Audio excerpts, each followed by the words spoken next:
Okay, so I post a lot of financial advice and real estate advice on TikTok, and one of the most trending things that I've seen recently is talking about how to buy your first rental property in your 20s.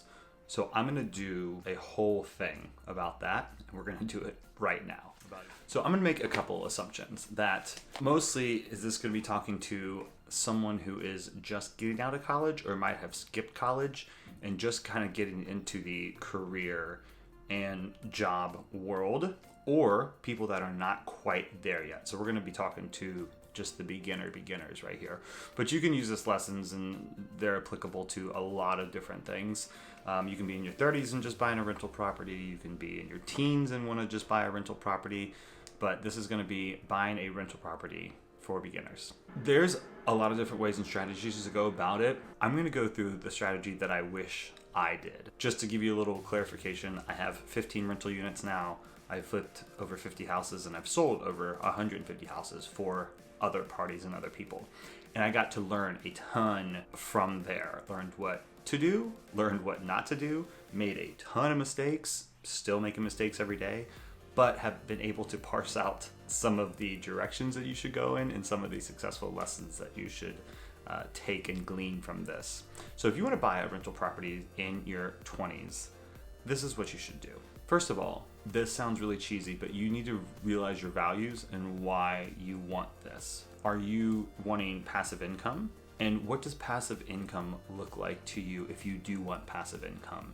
Is it not having to be on the phone? Is it not actively working? Do you want to be able to travel and not be there? Or something like that. You have to get really, really clear on your values and your expectations, because rental properties are not what the majority of people think they are, in my opinion, and in my experience. A good example of this is in the last month, I have 15 units, so 15 doors, and they have cost me literally just in the last month, anywhere from like $5,500 in maintenance and repairs to fix. And one of the reasons is because a tenant moved out and his entire unit had to be rehabbed.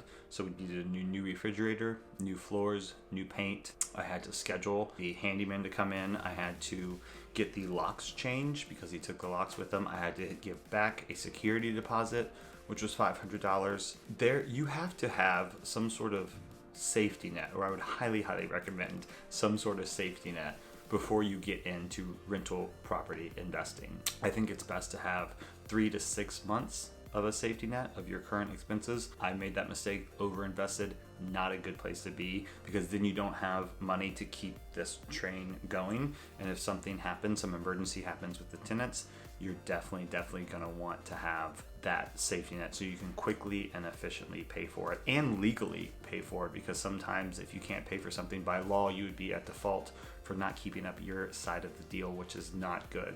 So here's the strategy I would use: is I would get my reserves up first, 3 to 6 months. But before you even get your reserves up first, you really want to pay down or pay off all of your consumer credit card debt. So if you're in your teens or your early 20s, you probably don't have a massive amount of debt yet. Save for student loans. You should really work to pay down, if you have a credit card, pay down credit card debt. That might be taking a job, taking a food and bev job, starting a side hustle, something like that. But that really does come first, because you're going to want to pay down your debt for a lot of reasons. First of all, is that your debt on a credit card is anywhere from like 15 to 20%. That percentage is going to be higher than your return on a rental property. So if you look at those two assets, or those two things that are spitting off percentages, let's just say on a rental property you make 5% a year or something like that, and then on your credit cards you're paying 20%. So it's better. You can't invest at the rate of which a credit card company charges you. So it's not going to be a positive investment if you do that. So you want to pay that all off first. You're going to pretty much want to keep those accounts open. If you already do have credit cards, you want to keep those accounts open. Just keep the balance at 30% of your utilization rate or less. So I wouldn't even recommend getting credit cards. I would recommend staying away from every credit card, but a secured card. A secured credit card is the way to go for building your credit and also for kind of managing your credit. So a secured credit card is basically when you take $200, $250, $500 and send it in to one of the credit card companies like Chase or Capital One or USAA or something like that. And they send you back a credit card with that amount that you sent in on it. And then every month you just use it for like a tank of gas or something like that and put $30 on it, $50 on it. And you keep it under a 30% utilization ratio, because when mortgage brokers are looking at you, they're going to want to see that. So every month you do one tank of gas or something like that, and then you pay it off, and then you do it again, then you pay it off, and you just keep this revolving line of credit. Because one of the big things when a mortgage broker pulls your credit is they look at your length of credit history. So if they see a 2 years or something like that of you every month making that payment of borrowing a little, paying a little, borrowing a little, paying a little, and not going over your 50% ratio, that's why it's best to keep it at 30% of your balance that you can use. Keep it at 30% of that. Then the mortgage broker will give you more favorable terms and maybe even approve you. Sometimes they will not approve you if you don't have enough credit history. So that's the first thing. You really want to set the stages for success in your early 20s, late teens. And secured credit cards is a great way to start doing that. You probably really only need to do it for 6 months to a year to get some really positive credit, and hopefully enough to actually get a mortgage. So that's number one. And number two, you want to make sure that you stay under that utilization ratio, like I said, and you want 2 to 3 sources of revolving credit. And it goes counterintuitive to like personal finance responsibility. You should take on credit, but you do need 2 to 3 lines of revolving credit for mortgage companies to give you more favorable rates. That's why the secured credit card is the biggest bang for your buck with the lowest risks of actually getting yourself into trouble. And then car loans could be another one, which I don't recommend either, but stick with the secured credit cards. You get your secured credit card, you get your side hustle or something like that, you start putting away your 3 to 6 months of expenses. Another reason why you want to do this is because mortgage companies are going to look at your reserves. They're going to look in your bank account and see how much reserves that you have, and they need to be satisfied. So they need to see 2 to 3 months of reserves of the amount of the mortgage that you want to borrow. So let's say your mortgage is going to be $700 a month. They're going to want to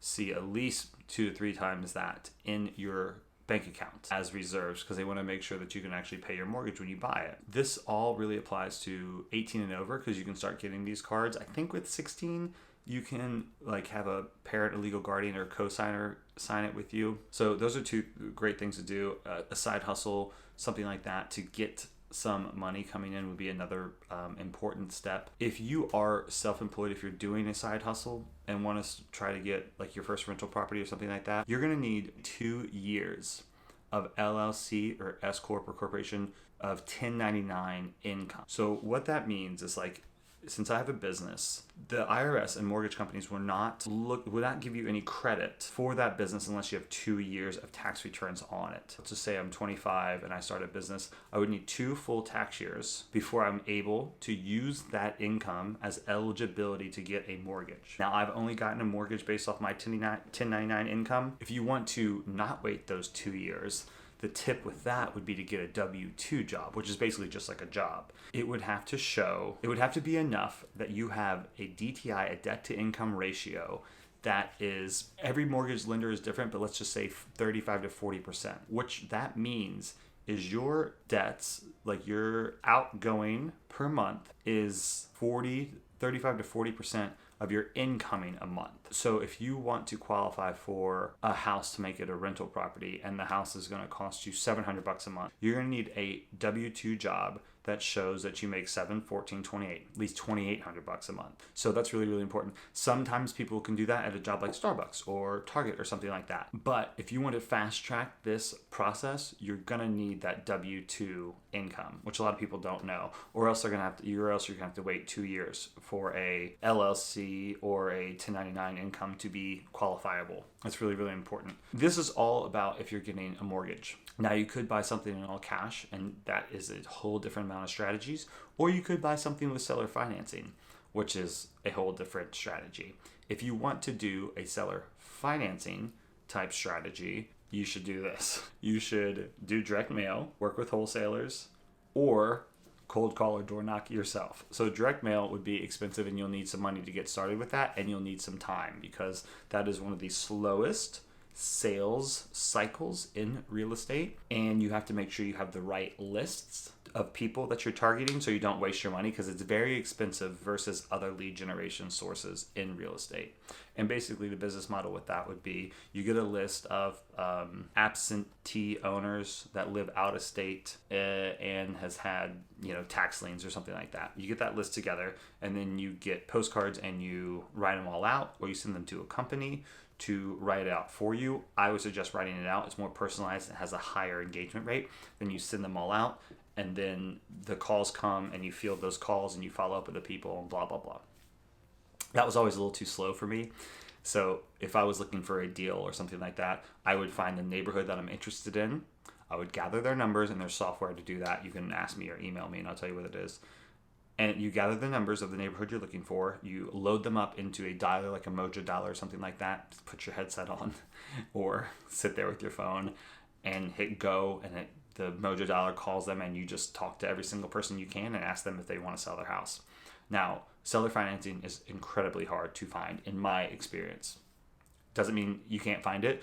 You're just going to have to do some digging. I mean, this is hours and hours and hours of work. I would think any off-market thing I bought was probably about 30 hours of time to find the deal. And that's like cold calling, driving around, finding out what houses I want, cold calling them, following up with the people, meeting with the people, writing the contract, sending them the contract. I mean, it's a lot of work and it takes a lot of time, which is why it's really hard to do this and also have a job at the same time. It's really, really difficult, but it's supposed to be difficult. Once you talk to those owners, you would have to say, hey, will you owner finance this deal for me, which usually requires you to put a down payment, and then you make monthly payments to this owner, and then the owner will put a percentage of that monthly payment into paying down the debt for you or something like that. It's hard to find because, number one, most people just want their money. Number two, lots of people have mortgages, and technically you can't assume that mortgage without triggering the due on assumption clause. So lots of mortgages has a clause in there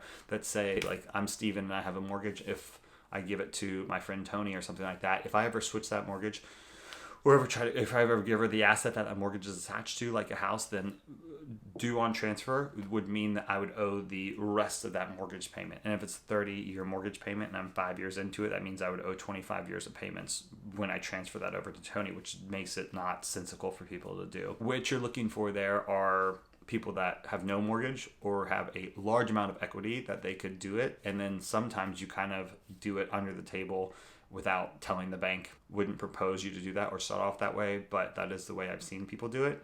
And that's just how some people have done it. Getting back to the mortgage-based approach. So if you don't want to go the seller financing or the buying in all cash, you want to go the mortgage-based approach. And if you want to do it fast, you're going to get a W-2 job so you can start showing that you have qualifying income. You only need 2 pay periods. Do you see how different that is? So you need 2 pay periods when you have a job. So let's say you work at Target and you get paid bi-weekly. I guess. I don't know how that works, but you get paid bi-weekly. So that means after a month, you will have income to qualify for a mortgage potentially, which is badass. And then if you're working for yourself, you got to wait 2 years. I mean, it's just night and day. So you would have your qualifying income, and you go to you have your debt to income ratio. You make sure your debt to income ratio is good. You make sure you have a little bit of a credit history. And your credit score. Duh. Go to mycreditreport.com or mycreditfreereport.com or something like that. I'll link it in the bio.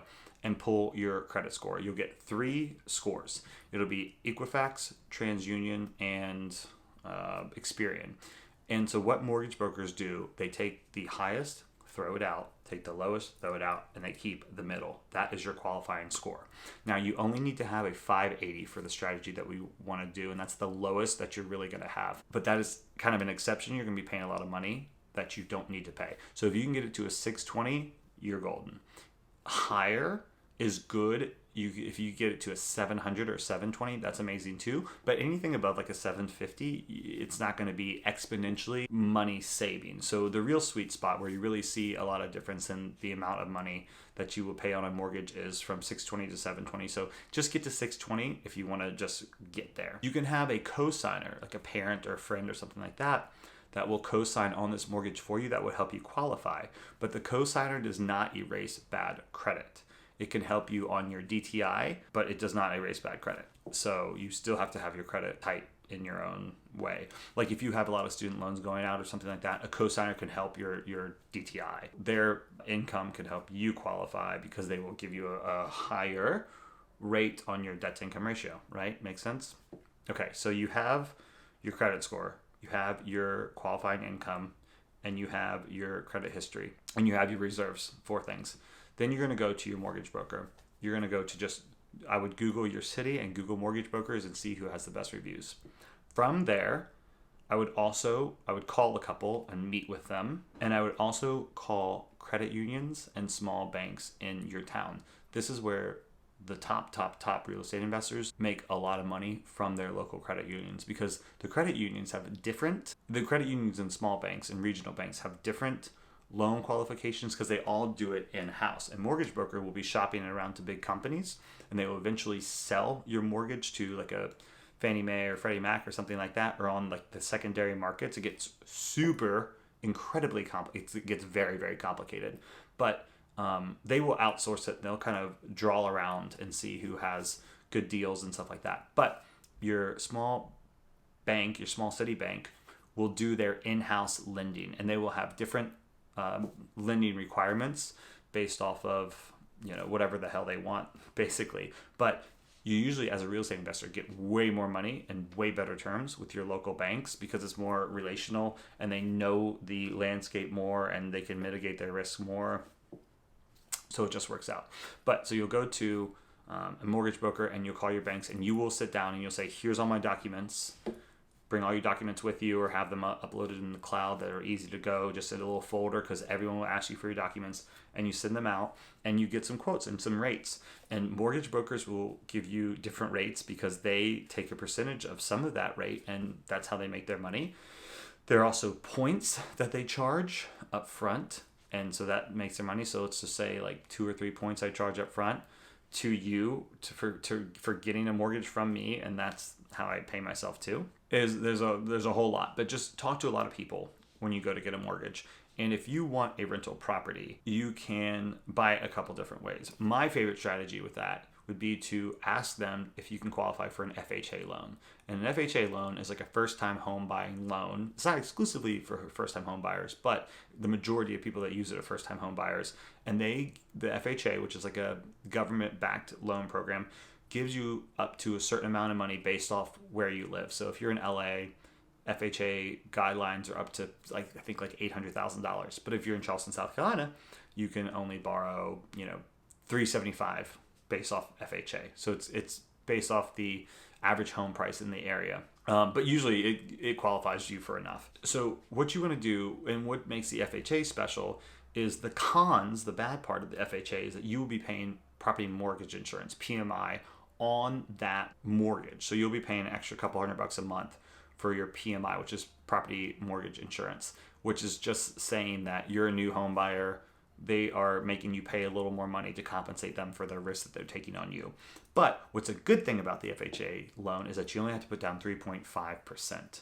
So if you put down 3.5% on $100,000, that's $3,500. So that's the lowest that you're gonna ever find to put down on a mortgage. Lots of mortgages are 10%, 15%, 20%, 5% even, but your FHA is going to be the lowest. Now, as you can see, the lowest, but you are paying more monthly.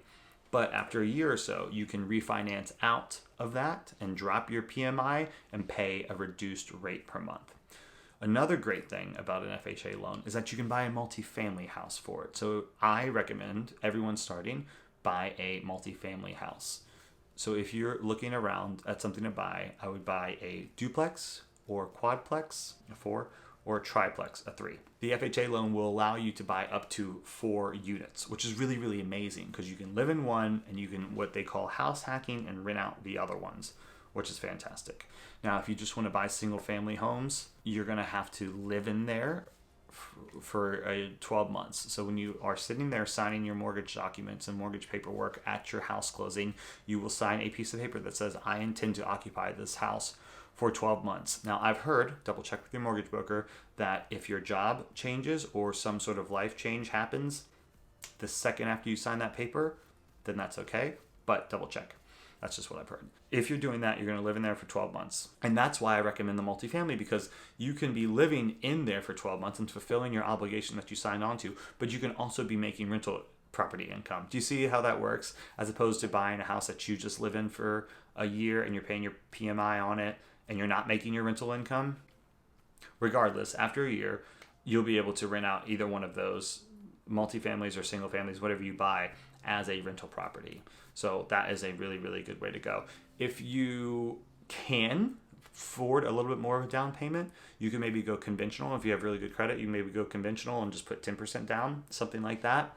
And that would really, really help. And then you can buy a multifamily with that too. So just check with your mortgage broker, but an FHA is a really, really good hack and a good strategy. Another good hack and strategy, if you're young and just starting out and have more time than you do money, you can go to real estate school. Now, a real estate school costs a couple $100 depending on what state you're in. Some of them may not even be giving out real estate license right now due to the situation that we're in, but I think most states are. Anyway, you can go to real estate school, you can take it online. I'm going to start to do a series about instruction, like an exam prep series, so you can check back to this channel with that. If you take it online and you hang your license somewhere, let's say you succeed and you get it and you hang your license somewhere, then you can take a commission when you sell yourself a house. So if you're just starting out and don't have a house and going to do the FHA thing, you can find a house that you want to buy, and let's just say the commission, it changes per house, but let's just say your commission is 3% that you're going to make as a realtor on that house purchase. So when you go to buy that house, you have to put down 3.5%, but you're making 3% as a realtor. So you only have to bring 0.5% to close it, which is what I did. And it was amazing. So I represented myself in my sale of buying my own house with an FHA loan, and I got a quadplex, and I only put down 0.5% on it. So drop me questions. I do some one-on-one coaching for beginners, because when I was getting into it, all this coaching, my coaching right now that I pay for is $1,300 a month, but that's not applicable to everybody. And it's not really fair that beginners can't have coaching too. So I do really, really inexpensive coaching. I'm talking like $55 per 30 minutes, and you don't have to sign a contract or anything. It's basically just like 30 minutes. We like chat about the question. If you want to do it, once every 2 weeks or something like that, totally fine too. But I think it needs to really be accessible for beginners, because it's not fair that beginners don't have like a high quality coaching that they should. Because, if I had high quality coaching as a beginner, I would have been there way faster than I am now. It's really unfortunate. So check into that. I will put a link to my scheduling if you want to do a quick one-on-one coaching call, $55, 30 minutes. And we can just leave it at that, just for questions or whatever. Just kind of like a resource to use. I would have loved having that coming up. So I'm creating that for people too now. And drop any questions in the comments. Let me know your particular strategies if you used one. Let me know if something's confusing in this video, and let me know what other videos you like to make. Make sure you like and subscribe. It helps out a lot. Thanks so much.